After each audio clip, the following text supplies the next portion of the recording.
to my channel. So today it's the Mongolian Lunar New Year. It's the Lunar New Year Eve, which is called Bitong. I wanted to show you what we do in traditionally Mongolia and what I'm doing here today in the UK. So let's get through it, and remember it's the Lunar New Year and it's not just the Chinese New Year. So this year, because of the coronavirus, the people aren't really celebrating as grand as they used to. I think that's a good idea and it makes sense. So I wanted to show you what we do traditionally in Mongolia, which is a bit more grand, but what we also do here in the UK with my family. I forgot my dil, so if you're not familiar, but dil is like our traditional costumes that Mongolians wear, and I forgot it in Mongolia, so I'll be wearing this, but it's a bit different, but you'll see in a bit. So I'm going to be showing you all sorts of Mongolian dishes that we make, which I'm going to be making it with my mum, but she's a bit camera shy, so it's going to look like it's just me celebrating alone the Mongolian New Year, not the Chinese New Year. So let's get to it. It's going to be really yummy and I am going to eat a lot of food, and hopefully you will try to also make it and see what the differences are between the Mongolian New Year and, remember, it's not the Chinese New Year. So let's get to it.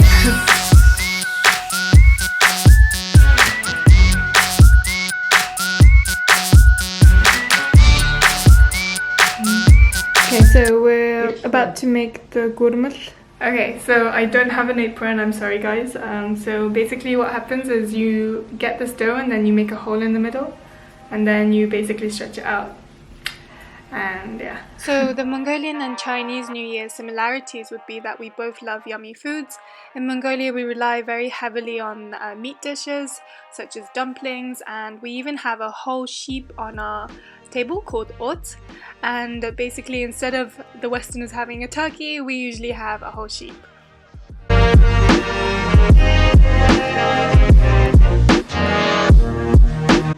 So gurmul is another option for having hirimbo. Hirimbo is more like another big pastry that's almost like a really big cookie, and it's really yummy. But we're going to be making gurmul, and gurmul originates from Western Mongolia, Horot area, I believe. If I'm incorrect, please do correct me.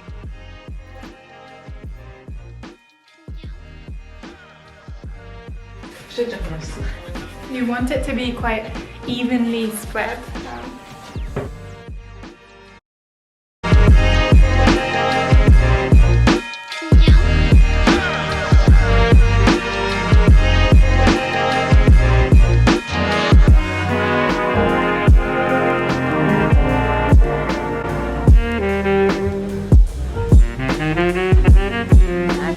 So we're in the process of making the gurmul, and you heat your oil in your pan. It's kind of very similar to making churros. So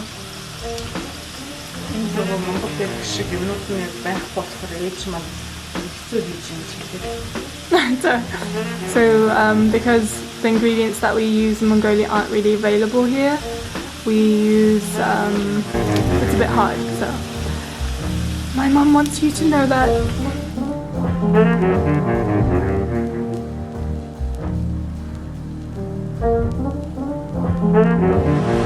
We use like chopsticks to do it, but we don't have any chopsticks. So surprise, surprise, Mongolians don't. Yeah. Okay. So it's done. So yeah, one thing, if you didn't know before this, that I have no idea how to use chopsticks, or I'm really bad.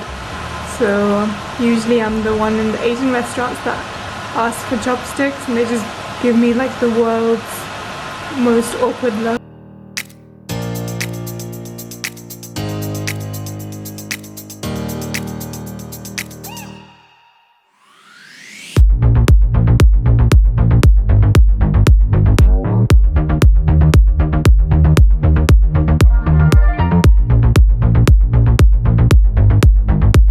Is already. I'm just preparing the salads that we're going to have on the side.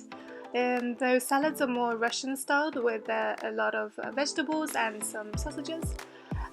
So the gurmuz will be used to make the ide, and with the ide we Mongolians like to decorate it with white decorations, so whereas the Chinese love to decorate it with the red. We choose white because it's to imply the beginning of fresh beginnings. Oh, also it's decorated with arroz, which is like one of the biggest snacks that everyone in Mongolia loves. It's basically made of milk only. So ta-da! It's pretty much done. It's like a churros and Raffaello ide, which I really like. Yeah.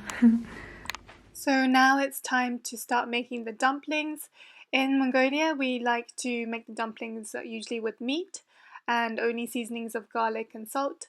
We like to basically get the meat and actually chop it by hand and not use minced meat because I think that makes it taste better. Also, Mongolian dumplings aren't as pretty as Chinese dumplings in my opinion, but it does, in my opinion, taste a bit better. So maybe you'll try one day and tell me if I was right or wrong.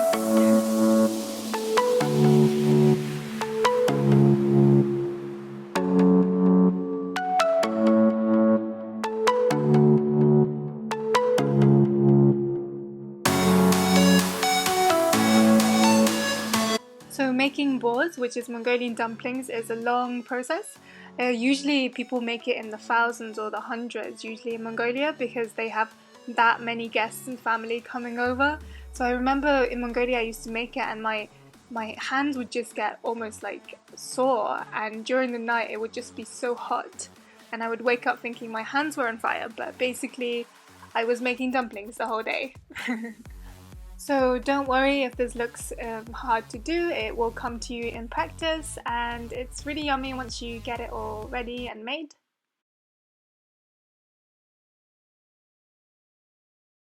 A few moments later. So the board is ready. So now that everything's ready, we're going to start setting up the table, and we can go ahead and start putting everything in. In Mongolia, most people take a lot of pride in what's on their table, so they will put a lot of nice things.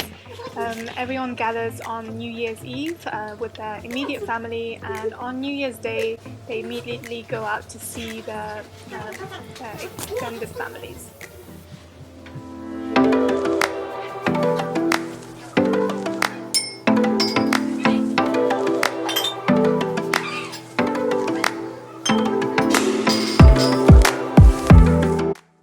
During the Lunar New Year, everyone makes an effort to wear their dir, which is a tradition that we have from Genghis Khan's time.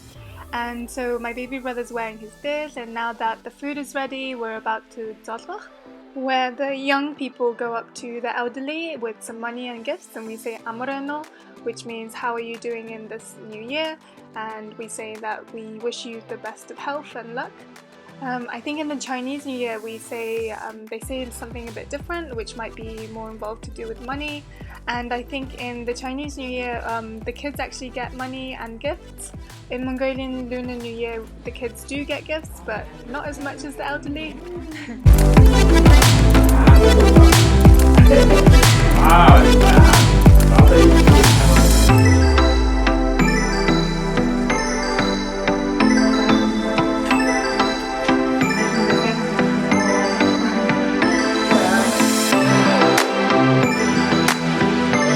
So now that everyone's greeted one another, we can all start to enjoy the food and welcome the year of the mouse or the rat.